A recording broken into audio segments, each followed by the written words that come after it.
Hello everyone. So structure of atom বা পরমাণুর গঠন তোমরা ক্লাস 9 এ পড়তে শুরু করেছো। তো কিছু বেসিক টার্ম আছে যেটা তোমাদের জেনে রাখা দরকার, প্রশ্ন সলভ করার জন্য খুবই সুবিধা হবে।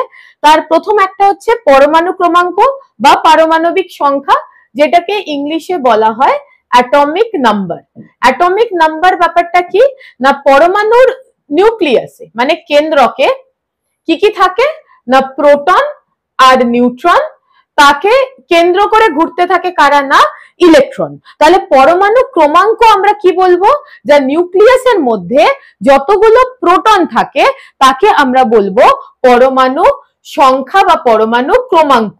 তাহলে ইন শর্ট আমরা কি বলতে পারি, the number of proton within the nucleus is called পরমাণু ক্রমাঙ্ক বা পারমাণবিক সংখ্যা। যেমন ধরো একটা এক্সাম্পল দেখা যাক, উদাহরণ সহযোগে আমরা বুঝবো। ধরো ক্লোরিন, ঠিক আছে, ক্লোরিন একটা অ্যাটম, তার 1735 এরকম ভাবে আমরা রিপ্রেজেন্ট করি। তো আরেকটা ধরো এভাবেও আমরা রিপ্রেজেন্ট করি, ঠিক আছে। তো এক্ষেত্রে যদি বলা হয় পরমাণু সংখ্যা কত, তো এক্ষেত্রে আমাদের যে পরমাণু সংখ্যা হয়ে যাবে পরমাণু ক্রমাঙ্ক,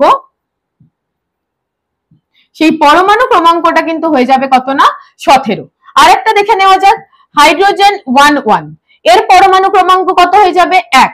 আরেকটা এক্সাম্পল দেখে নেওয়া যাক, যেমন ধরো নাইট্রোজেন, নাইট্রোজেন হচ্ছে 714, তো এর পরমাণু কত হয়ে যাবে, পরমাণু ক্রমাঙ্ক 7।